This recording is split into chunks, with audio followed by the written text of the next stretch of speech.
1-to-1 फॉर्मूले के लिए देनी होगी जदयू को कुर्बानी। 40 सीट को 6 पार्टियों में कैसे बांटेंगे नीतीश कुमार। वाम दल और कांग्रेस को कम सीटों पर मना पाएंगे नीतीश। बीजेपी को लोकसभा चुनाव में कैसे घेरना है, इसके प्लानिंग में सीएम नीतीश कुमार लगे हुए हैं। 23 को पटना में विपक्षी दलों की बैठक होने जा रही है, जिसमें 1-to-1 फॉर्मूले पर चर्चा होगी। यानी एनडीए के उम्मीदवार के सामने विपक्ष का एक उम्मीदवार। अगर इस फॉर्मूले पर सहमति हो जाती है तो सबसे ज्यादा किचकिच बिहार में ही होने वाला है। दरअसल महागठबंधन से जीतनराम मांझी की पार्टी हम के अलग हो जाने के बाद भी बिहार में अब 6 दलों की सरकार है। बिहार में महागठबंधन के सभी दलों को मिलाकर लोकसभा में कुल 17 सदस्य हैं, जिसमें 16 जदयू के पास है। ऐसे में विपक्षी एकता के लिए जदयू को बड़ी कुर्बानी देनी पड़ सकती है। पिछले लोकसभा चुनाव में जदयू ने यह कुर्बानी भाजपा से ली थी। इस बार अति उत्साहित कांग्रेस और भाकपा माले को शांत करने के लिए यह काम जदयू को करना पड़ सकता है। हालांकि महागठबंधन के लिए राहत की बात है कि लोकसभा की 5 सीटों पर दावा जताने वाले जीतनराम मांझी ने अलग रास्ता पकड़ लिया है। ऐसे में 6 दलों के बीच ही बंटवारा होना है। विधानसभा में हैसियत के हिसाब से राजद सबसे बड़ा दल है।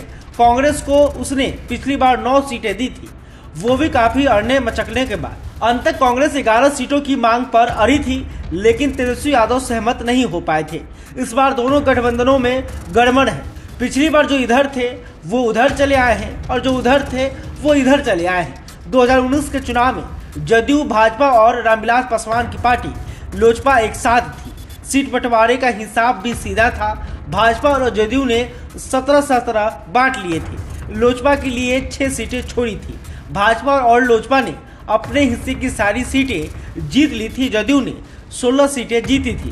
दूसरी तरफ महागठबंधन में उपेंद्र कुशवाहा की पार्टी रालोसपा, मांझी की पार्टी हम और मुकेश सहनी की पार्टी वीआईपी ने राजद कांग्रेस के साथ मिलकर चुनाव लड़ा था। राजद के हिस्से में 20 सीटें आई थी। उसने 1 सीट अपनी तरफ से भाकपा माले के लिए छोड़ी थी। बाकी 20 सीटों में 5 कुशवाहा और 3 मांझी और सहनी को दी थी। खाता सिर्फ कांग्रेस का खुला था।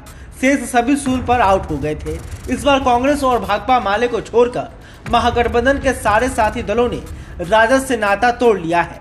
कुशवाहा के बाद मांझी भी भाजपा खेमे में खड़े होते हुए दिख रहे हैं। उधर राजद के साथ जदयू के अलावा माकपा और भाकपा भी राजद के नए साथी बन गए हैं। मशक्कत इस मोर्चे पर भी करनी पड़ सकती है, क्योंकि पिछली बार महागठबंधन की तरफ से आरा की 1 सीट प्राप्त करने के बावजूद माले ने 2 और सीटों पर भी प्रत्याशी उतारकर दोस्ताना संघर्ष किया था। इसके चलते ही जहानाबाद की सीट पर राजद को बहुत कम अंतर से हार का सामना करना पड़ा था। इस बार भी माले को मनाना आसान नहीं होगा। उसकी दावेदारी 6 से ज़्यादा सीटों पर है।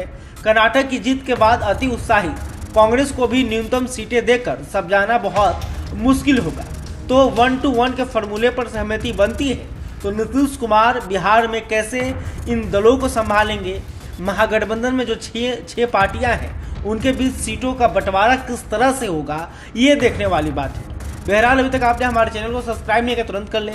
इस खबर को लेकर आप क्या सोचते हैं कमेंट करके बता सकते हैं। वीडियो फेसबुक पर देख रहे हैं तो हमारे पेज को भी लाइक कर लें। बहुत बहुत धन्यवाद।